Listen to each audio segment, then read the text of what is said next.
Hello दोस्तों, आप सभी का स्वागत है मेरे चैनल पर। तो आज की कहानी बहुत ही इमोशनल है, बहुत ही दुख भरी है। कहानी को पूरा सुनिएगा, स्किप बिल्कुल भी नहीं कीजिएगा। अच्छी लगे तो लाइक करके जाना, और चैनल पर पहली बार आएँ तो चैनल को सब्सक्राइब जरूर कीजिएगा। तो चलिए फिर कहानी को शुरू करते हैं। मेरी विदाई का समय आने वाला था। मेरी शादी हो चुकी थी, बाराती खाना खा रहे थे और कुछ देर बाद मैं इस घर से जाने वाली थी। मेरे पति का नाम अनिल था। कुछ देर बाद मेरा पति मेरे पास से उठकर चला गया। इतनी ही देर में मेरी कुछ सहेलियां और रिश्तेदार मेरे पास आकर बैठ गए, जिनमें से कुछ की शादी हो चुकी थी और कुछ कंवारी थी। उन सभी ने अजीब अजीब बातें करनी शुरू कर दी। मैं हैरानी से देख रही थी। आज से पहले उन्होंने मुझसे इस तरह कभी खुलकर बात नहीं की थी। उनमें से कुछ कहने लगी कि अब तक हमने तुझसे इसलिए खुलकर बात नहीं की कि तुझे कहीं डर ना लगे, लेकिन अब तेरी शादी हो चुकी है। मैंने कहा, मुझे तो अभी भी डर लग रहा है। तो उनमें से एक कहने लगी, डरने की कोई बात नहीं है, बस आज की रात बहुत अहम है। बस आज की रात अगर तुम जीत गई तो तुम हमेशा हुक्म चलाओगी। मैंने कहा, मुझे हुक्म नहीं चलाना, मुझे हुक्म सुनना है। वैसे भी मेरा पति इतना सुंदर है, अगर मैं उसका हुक्म भी मानूं तो मुझे कोई परेशानी नहीं। तो वह कहने लगी, इतना भी अच्छी बनने की ज़रूरत नहीं है, नहीं तो फिर बाद में आकर हमसे ही शिकायत करोगी। उनमें से मेरी एक ऐसी दोस्त भी थी जिससे मैं नफ़रत किया करती थी, लेकिन मैंने उसे शादी में सिर्फ इसलिए बुलाया था ताकि वह शादी में आकर देख सके कि मैं कितनी खुश हूँ।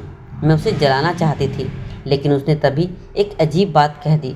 मैं शादी होकर अपने घर चली गई, लेकिन शादी की रात जब पति ने सुहाग रात पर मुझे कुछ ऐसा कहा तो मुझे उसकी सारी बातें सच लगने लगी।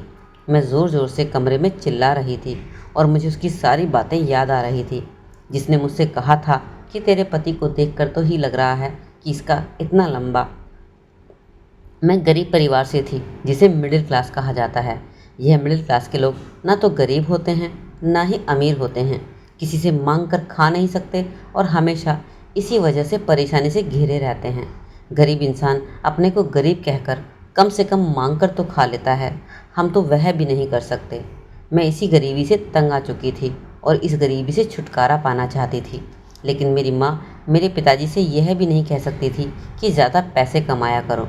वह हमेशा यही चाहती थी कि जो है उसी में खुश रहना सीखो, लेकिन मैं अपनी माँ की तरफ नहीं बनना चाहती थी और हमेशा गरीब रहकर ज़िंदगी नहीं गुजारना चाहती थी।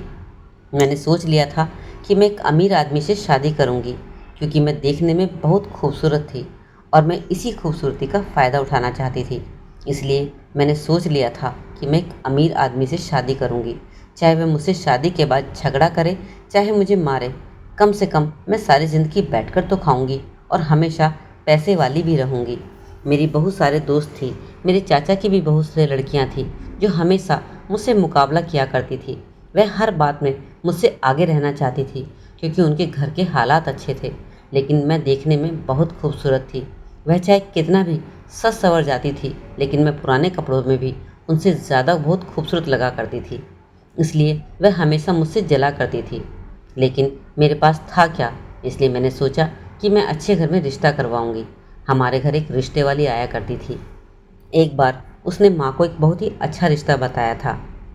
मेरी माँ से उसने कहा था कि बहुत ही सुंदर लड़का है और अच्छे घर का भी है। उसे लड़की भी सुंदर चाहिए, जो उसके घर की देखभाल भी कर सके और उसको खुश भी कर सके।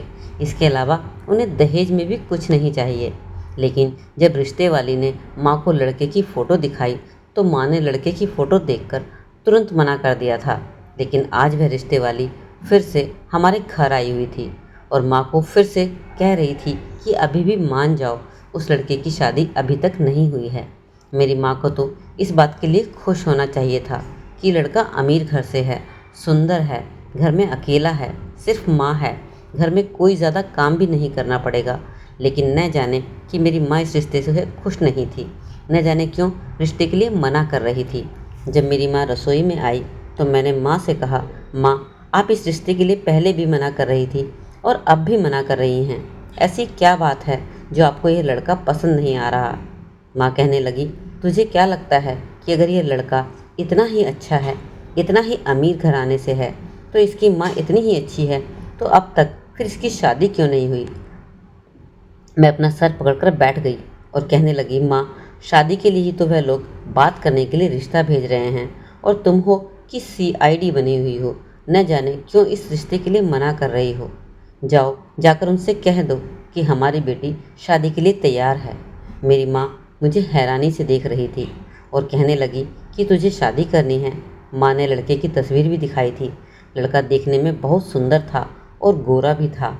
आम लड़कों से थोड़ा सा अलग था, थोड़ा नाजुक सा था। मैंने कहा, माँ, क्या अगर एक मजदूर के जैसा काले से लड़के का रिश्ता आता तो तुम मान जाती? तू जाकर उस लड़के के लिए हाँ कह दे। मुझे बस उसी लड़के से शादी करनी है। अमीर लड़के ऐसे ही होते हैं, उनके हाथ पाँव और शक्ल ज़्यादा मैच नहीं खाती। मेरी माँ ने कहा, ठीक है, जब तू इतना ही कह रही है तो मैं तेरी शादी इस लड़के से करवा देती हूँ। बाद में कुछ गड़बड़ हुई तो मुझसे मत बोलना। मैंने कहा, ऐसी क्या गड़बड़ होगी? और मन ही मन सोचने लगी कि अगर गड़बड़ होगी भी तो मुझे क्या करना है। मैं तो बस शादी करना चाहती थी, और वह भी अमीर लड़के से। मैंने माँ से कहा, माँ, अपने देश की आबादी इतनी है, इतने गरीब लोग हैं, अमीर घर का लड़का कहाँ ही मिलता है। और वैसे भी हमारे पास ऐसा क्या था कि इसके लिए मेरे लिए अच्छे रिश्ते आते। और फिर माँ ने रिश्ते के लिए हाँ कह दी। कुछ दिन बाद उनका फ़ोन आया कि हम लड़की देखने आ रहे हैं। और जब वह लोग देखने आए तो लड़का साथ में नहीं था, बस लड़के की माँ थी और उसकी बुआ थी। वह लोग बात भी अच्छी तरीके से कर रहे थे। जब माँ ने कहा कि आप लड़की को देख लो तो उन्होंने कहा कि लड़की को तो हम ज़रूर देखेंगे, लेकिन बहू की नज़र से नहीं, बेटी की नज़र से। हमें यूँ किसी की बहू बेटी देखने का शौक़ नहीं है। आप बस रिश्ता पक्का समझें और हमें शादी की तारीख तय करके बता दें। वह लोग बहुत ज़्यादा खुश थे। ऐसा नहीं था कि उन्होंने मुझे देखा नहीं था। रिश्ते वाले के पास मेरी तस्वीरें थी और मुझे पहले ही फ़ोटो में देख चुके थे। जब मैं बाहर आई तो मुझसे ऐसा व्यवहार कर रहे थे जैसे मैं उनकी बहू नहीं, बेटी हूँ। मैं बहुत खुश हूँ। मेरी माँ के मन में भी जो शिकायत थी शायद अब निकल गई थी, और धीरे धीरे ऐसे आगे बातें बढ़ती गई और हमारी शादी पक्की हो गई। मेरी शादी अब होने वाली थी। सारे खर्चे का इंतज़ाम उन लोगों ने ही किया था। यहाँ तक कि मेरा भी बहुत ख्याल रखा जा रहा था। मेरी शादी का लहंगा भी मेरी पसंद से लिया गया था। मैं बहुत खुश थी कि ऐसे लोग नसीब वालों को मिलते हैं। लेकिन मेरी दोस्त ने मेरी शादी के दिन मुझे डरा दिया था। अब मैं अपने कमरे में बैठी डर रही थी कि आज मेरी सुहागरात थी। थोड़ी ही देर में दरवाजे पर हलचल हुई। मुझे लगा मेरा पति आ रहा है। मैं सोचने लगी कि इतनी जल्दी कैसे आ रहा है, लेकिन जैसे ही दरवाज़ा खुला तो वहाँ पर मेरा पति नहीं, मेरी सास थी। मैं मन ही मन सोचने लगी, आखिर मेरी सासू माँ यहाँ क्यों आई है और इनका यहाँ क्या काम है। लेकिन वह बहुत अच्छी थी।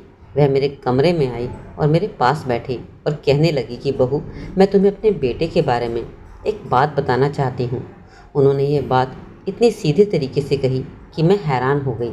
उन्होंने कहा कि वह मेरा बेटा आम लड़कों से थोड़ा सा बदला हुआ है, इसलिए मैंने तुम्हें अपने लड़के के लिए पसंद किया है, क्योंकि तुम मुझे पहली ही नज़र में ऐसी लड़की लगी थी जिसे हम अपने तरीके से ढाल सकते हैं।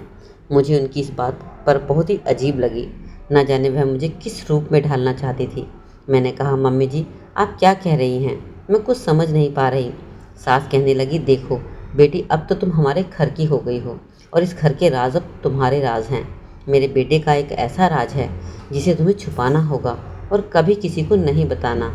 यहाँ तक कि अपने माँ बाप, दोस्तों, किसी को भी ये राज नहीं बताना होगा। अपने सीने में छुपा कर रखना होगा। बाकी तुम यहाँ बहुत खुश रहने वाली हो। मैं बहुत हैरान थी। मैंने कहा, मम्मी जी, क्या आप मेरे साथ मजाक कर रही हैं? आखिर बताएं क्या बात है? मैं थोड़ा सा घबरा रही थी। देखकर मेरी सास कहने लगी, तुम्हें डरने की कोई ज़रूरत नहीं है। इस घर में मेरे अलावा और कोई नहीं है और तुम्हें मेरी सारी बातें माननी होंगी, तभी तुम इस घर में खुश रह पाओगी। और अगर मेरी बात नहीं मानोगी तो फिर मैं नहीं कह सकती कि क्या होगा। मैंने कहा, माँ, आप सीधे सीधे मुझे बताइए कि आखिर बात क्या है। इतने में कहने लगी, अभी तो मैं तुम्हें नहीं बता सकती, क्योंकि शायद अनिल कमरे में आ रहा है। तुम बस घूंघट पहनकर कमरे में बैठे रहना। मेरे बेटे को शादी का बहुत शौक़ था। वह कहता था कि मैं जब अपनी सुहागरात को अपने कमरे में जाऊंगा तो मेरी दुल्हन मुझे घूंघट में बैठी मिले। मैं उसका घूंघट उठाऊंगा और उससे ढेर सारी बातें करूंगा। तो तुम अपना घूंघट डाल कर रखना और थोड़ा सा शर्मा भी जाना, क्योंकि मुझे पता है आज की लड़कियां इतना नहीं शर्माती। वह तो शादी के नाम से बहुत खुश होती हैं। हमारे ज़माने में यह सब नहीं होता था। हम लोग बहुत डरा करते थे और शर्माया भी करते थे। मैं अपने मन में सोचने लगी कि आप भी तो मुझे डरा ही रही हैं। इतना कहकर वह मेरे कमरे से चली गई और मैं अनिल का इंतज़ार करने लगी। थोड़ी ही सी देर में अनिल कमरे में आ गया। मैं घूंघट में थी, इसलिए मुझे ठीक से दिखाई नहीं दे रहा था। वह अंदर आया और उसने दरवाजे की कुंडी लगाई और सीधा बाथरूम में चला गया। शायद कपड़े बदलने गया था। उसके बाद वह आया और मेरे पास बैठकर और मेरा घूंघट उठाने लगा। मैं थोड़ी सी घबराने लगी। इतने में उसने एक ऐसी बात कही जिसे सुनकर मैं चीख मारती हुई कमरे से बाहर निकल गई। इससे पहले कि मैं घर में पूरी तरह बाहर निकलती, बीच में ही मेरी सास ने मेरा हाथ पकड़ लिया और अपने कमरे में खींच लिया और कहने लगी, चुप करके यहाँ बैठ जाओ। मैंने कहा, नहीं, मुझे इस घर में नहीं रहना, मुझे अपनी माँ के घर जाना है। मैं किसी भी तरह से यहाँ से भाग जाना चाहती थी। मैंने अपनी सासू माँ से कहा कि तुमने मेरे साथ धोखा किया है। तुम्हारा बेटा बाकी मर्दों की तरह नहीं है। आपको ये बात पहले बतानी चाहिए थी। कौन सी औरत है जो ऐसे मर्द के साथ खुश रह सकती है? मेरी सास कहने लगी, मैंने तुम्हें पहले ही बताया था, चुपचाप बैठो और मेरी बात सुनो। ज़्यादा परेशान होने की ज़रूरत नहीं है। ज़रा ठंडे दिमाग से अपने आसपास देखो। यह घर कितना बड़ा है। यहाँ का बाथरूम भी तुम्हारे घर के बराबर है। मेरे हाथ में सोने के कंगन है। बाहर 3 गाड़ियाँ खड़ी हैं। इतना पैसा है कि हम ज़िंदगी भर बिना कमाए अपना गुजारा आसानी से चला सकते हैं। और तुम यहाँ से भागना चाहती हो? अब तुम्हारा ये घर है और तुम्हारे लिए स्वर्ग है, और तुम्हारा अपना घर, तुम्हारा मायका अब तुम्हारे लिए नर्क बन गया है। मैंने कहा कि एक लड़की का घर उसके लिए कभी नर्क नहीं होता। सास कहने लगी, हाँ होता है नर्क। अगर बेटी मेहमान बनकर जाए तो सबको अच्छी लगती है, लेकिन अगर वह अपने पति के बिना अपने ससुराल से वह भी भागकर चली जाए तो उसकी वहाँ कोई इज्जत नहीं होती। वह घर उसके लिए नर्क के समान ही होता है। शादी के बाद सभी सिर्फ औरतों की ही गलती निकालते हैं कि शायद तुम में ही कोई कमी होगी कि तुम्हारे पति ने तुम्हें छोड़ दिया है।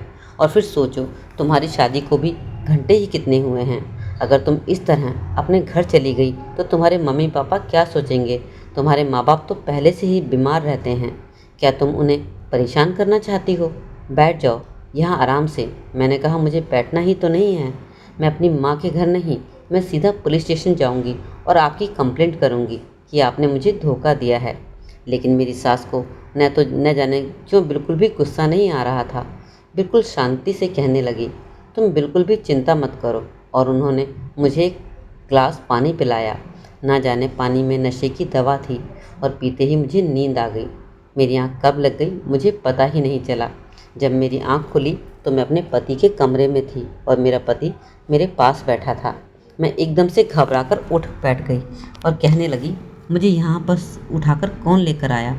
तो वह कहने लगा कि मेरे अलावा इस घर में कौन है जो तुम्हें हाथ लगा सकता है, और न ही किसी की इतनी हिम्मत है जो तुम्हें से हाथ लगाए। तुम मेरी जान हो। मैंने कहा, मुझे जान मत कहो, तुमने मुझसे झूठ बोला। तुम्हारी माँ ने भी हमसे झूठ बोला। कहने लगा, लेकिन मुझे नहीं लगा कि तुम्हें कुछ झूठ बोला गया है। मेरी माँ ने तुमसे पहले बात की होगी ना। अब आप जल्दी से तैयार हो जाओ, आज मुंह दिखाई की रस्म होने वाली है। मैंने कहा, मैं कोई रस्म नहीं करूँगी। उसने मेरा हाथ बड़ी ज़ोर से कस के पकड़ लिया और कहने लगा, मुझे ऐसा वैसा मत समझ लेना, नहीं तो तुम्हारा वह हाल करूँगा कि तुम अस्पताल में मिलोगी। मैं सच्ची में उससे डरने लगी थी। मुझे घबराहट और हैरानी हो रही थी। मेरी समझ में कुछ नहीं आ रहा था कि मैं क्या करूं। मैं किसी को कुछ बता भी नहीं सकती थी। मेरे माँ बाप भी आए, लेकिन मैं उन्हें भी कुछ न कह सकी। मुंह दिखाई की रस्म भी ख़त्म हो गई। सब लोग अपने घर जा चुके थे, लेकिन मैं रात को अपने पति के कमरे में नहीं जाना चाहती थी। मैं वहीं बाहर बैठी रही। इतने में मेरी सास आई और कहने लगी, अगर तुम अपने कमरे में नहीं जाना चाहती तो कोई नहीं, मेरे कमरे में आ जाओ। मुझे तुमसे बहुत ज़रूरी बात करनी है। और वैसे भी तुम क्या सारी रात यहीं पर बैठी रहोगी? ऐसा ना हो कि तुम्हें कहीं बाद में पछताना पड़े। मैं उनके साथ उनके कमरे में चली गई। जैसे ही मैं कमरे में अंदर आई, कमरे की हालत देखकर मैं हैरान रह गई। सामने एक टेबल थी जिस पर ढेर सारा सोना रखा हुआ था। बहुत सारे पैसे थे, 2-3 आईफोन थे और कुछ फाइल थी। ऐसा लग रहा था मानो जायदाद की फाइल हो। मैं जाकर कुर्सी पर बैठ गई। तब मेरी सास कहने लगी, मैं बताती हूँ तुम्हें क्या बात है। कहने लगी, यह सारा सामान, सारे गहने, पैसा, जायदाद सब लाखों का नहीं करोड़ों का है, और यह सब तुम्हारा है। तुम अपने साथ ले जाओ। तुम इसका क्या करोगी मैं तुमसे पूछूंगी भी नहीं।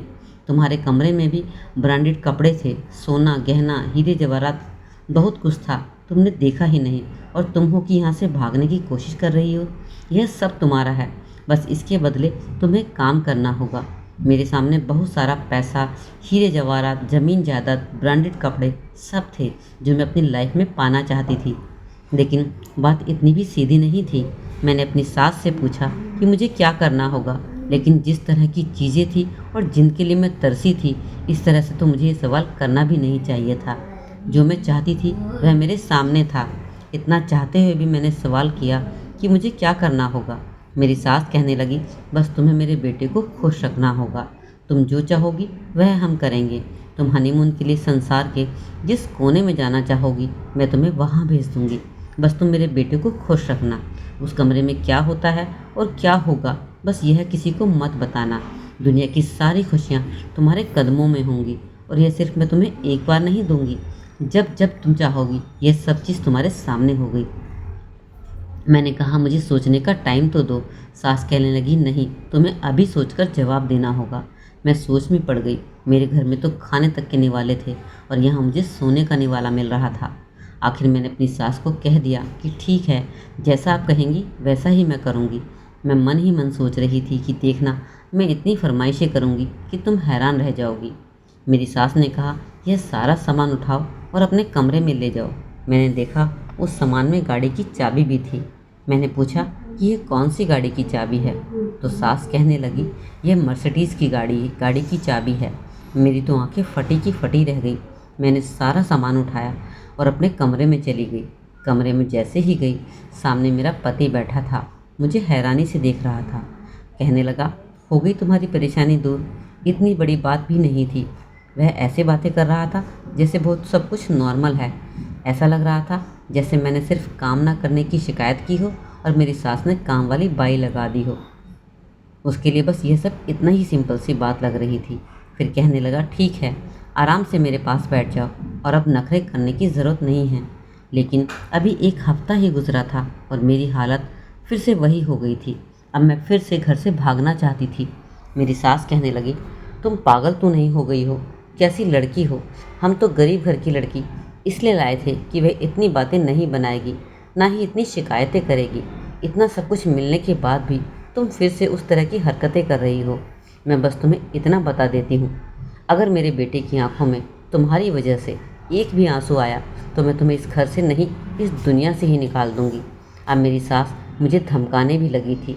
मैं जब भी अपने पति के कमरे में जाती, उसका चेहरा देखकर मुझे बहुत अजीब लगता और सोचती रहती कि मुझे ज़िंदगी भर इस आदमी के साथ रहना पड़ेगा। एक बार मैंने टीवी में भी देखा था कि आप अमीर रहकर दुखी रहना चाहते हैं या फिर गरीब रहकर सुखी रहना पसंद करोगे। तब मेरी माँ ने कहा था कि हमेशा खुश रहना चाहिए, चाहे हम गरीब ही क्यों ना हों। लेकिन तब मैंने कहा था कि क्या माँ, अगर हमारे पास पैसे ही नहीं होंगे तो हम सुखी कैसे रह सकते हैं, खुश कैसे रह सकते हैं। तब माँ ने कहा कि जो अमीर बड़े बड़े घरों में रहते हैं उनकी आंखों से आंसू भी बड़े बड़े निकलते हैं, लेकिन हम गरीब लोग कम खाकर भी अपने छोटे से घर में खुशियों के साथ रहते हैं। वह सारी ज़िंदगी बस पैसा कमाने में लगे रहते हैं और अपनी ज़िंदगी जीना भूल जाते हैं।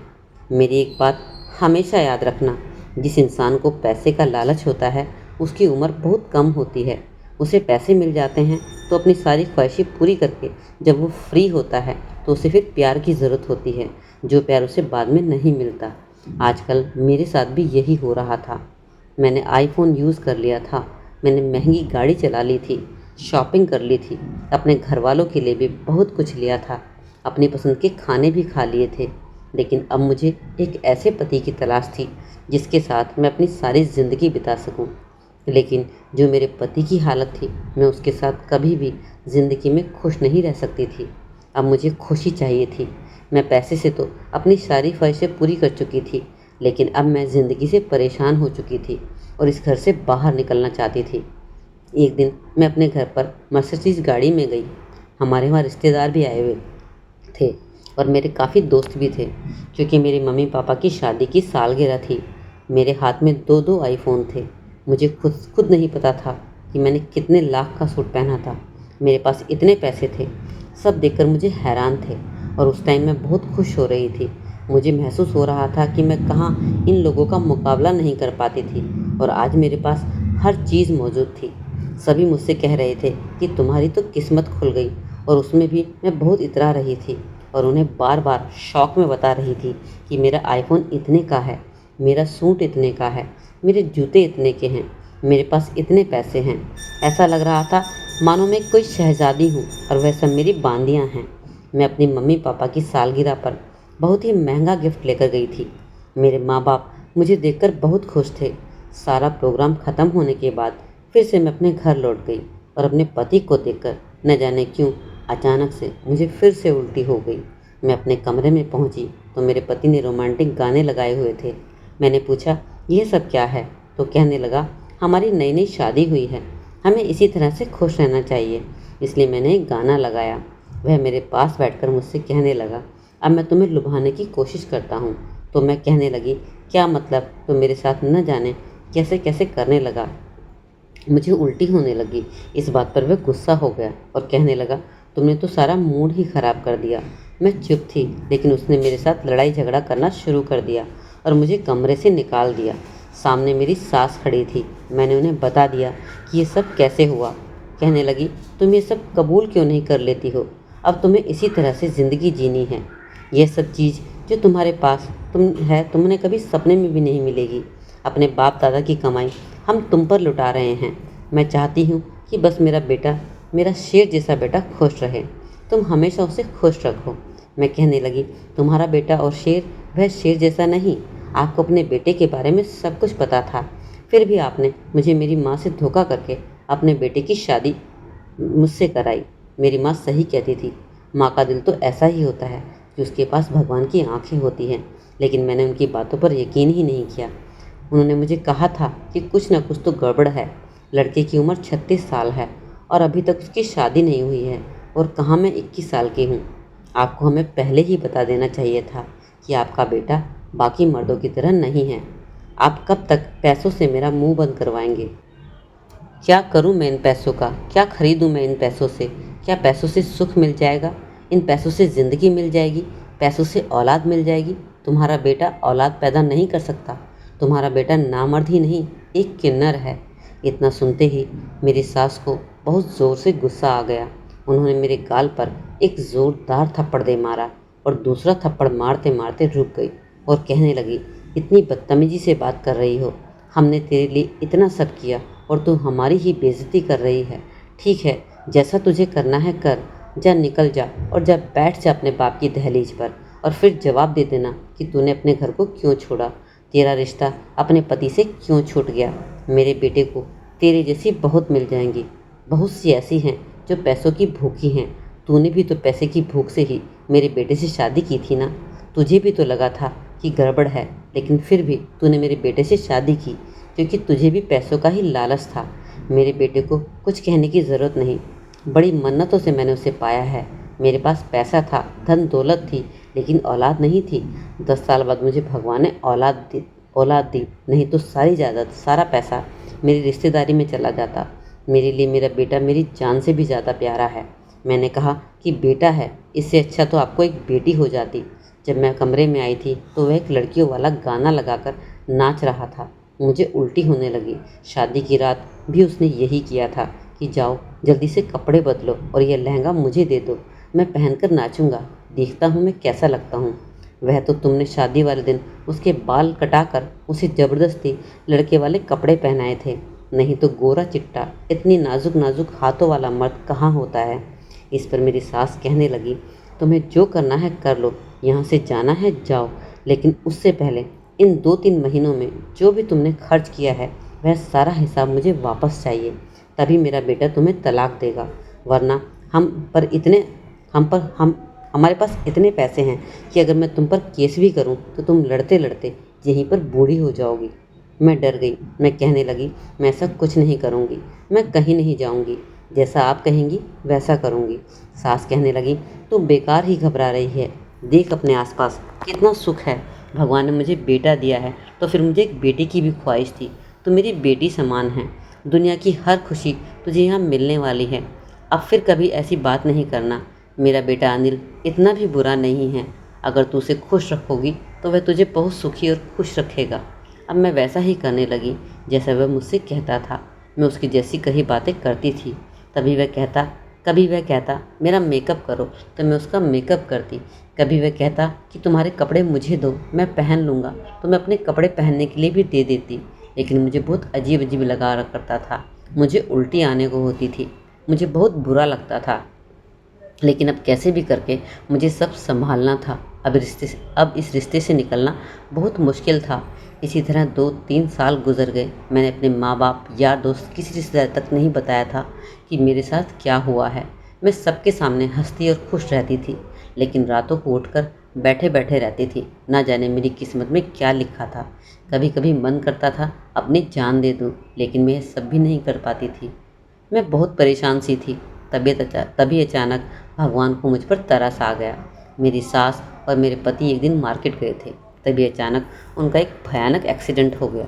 मेरा पति अनिल उसी समय ख़त्म हो चुका था, लेकिन मेरी सास में इतनी जान थी कि लास्ट टाइम बस इतना मुझसे कह पाई कि मुझे माफ़ कर दो। आज उनकी सारी दौलत मेरे पास है। अब मैं जब भी कभी किसी को अपनी कहानी सुनाती हूँ तो सभी यही कहते हैं कि मैंने अपने पति को इस दुनिया से भेजा है, जबकि यह सच नहीं है। सबको लगता है कि मैं झूठ बोलती हूँ कि वह नामर्द और किन्नर था, जबकि ऐसा कुछ नहीं है, क्योंकि मेरे पास कोई सबूत ही नहीं है। मेरी सास बड़ी ही चालाक थी। मेरे पति की जितने भी फ़ोटो थी सब उन्होंने मर्द के रूप में खिंचवाई थी, इसलिए दुनिया को दिखाने के लिए मेरे पास कोई सबूत ही नहीं था। इसलिए सभी कहते थे कि तेरा किसी के साथ चक्कर होगा, इसलिए तूने अपने पति को जानबूझकर भगवान की तरफ भेज दिया। लेकिन इस कहानी में मैंने जो कुछ भी बताया है वह सब कुछ सच है और ऐसा इस दुनिया में होता है। बस मेरे पास कुछ सबूत नहीं है। लेकिन अब मेरी बात पर कोई यकीन करे या ना करे, अब मुझे कोई फ़र्क नहीं पड़ता। मेरे पास सब कुछ है। मैंने अपने माँ बाप को भी अपने पास ही रख लिया है। मैंने अब तक शादी नहीं की है। अनिल को गए 3 साल हो चुके हैं और अब मेरी उम्र 26 साल है। अब मैं शादी करना चाहती हूँ, लेकिन ऐसे इंसान से जो मुझे प्यार दे, ना कि मेरी दौलत से प्यार करे। लेकिन शायद ऐसा नहीं होगा, क्योंकि भगवान मुझे भी तो सज़ा देगा ना। जो मैंने पैसों के लालच में किया, भगवान मुझे उसकी सज़ा ज़रूर देगा। पैसा चीज़ ही ऐसी होती है, कुछ पाने के लिए कुछ खोना भी पड़ता है। आज मेरे पास सब कुछ है, बस नहीं है तो एक प्यार करने वाला जीवन साथी, एक ऐसा मर्द जो मुझे ज़िंदगी में प्यार दे सके। मेरे माँ बाप को मैंने हर चीज़ लेकर दी है। अब वह एक बहुत बड़े अच्छे घर में रहते हैं, अच्छी ज़िंदगी गुजार रहे हैं। उन्हें आज तक नहीं पता कि मेरे साथ क्या हुआ, और न ही मैं उन्हें बताना चाहती हूँ, क्योंकि मेरी बात पर यकीन नहीं करेंगे। आज मेरे पास सब कुछ होते हुए भी मैं गरीब हूँ। मैं प्यार की भूखी हूँ। मुझे नहीं लगता कि मेरी ज़िंदगी में कोई ऐसा मर्द आएगा जो मुझे प्यार दे सकेगा। तो बस यही कहानी के माध्यम से कहना चाहती हूँ कि ज़िंदगी में पैसे से कभी भी प्यार नहीं करना चाहिए। पैसे से चीज़ खरीदी जा सकती है, प्यार नहीं। तो दोस्तों, कहानी कैसी लगी ज़रूर कमेंट में बताइएगा। अच्छी लगे तो लाइक तो आपने कर ही दिया होगा और चैनल को भी सब्सक्राइब कर दिया होगा। इसीलिए अपना सपोर्ट बनाए रखें। चलिए मिलते हैं अगली कहानी में एक नई वीडियो में।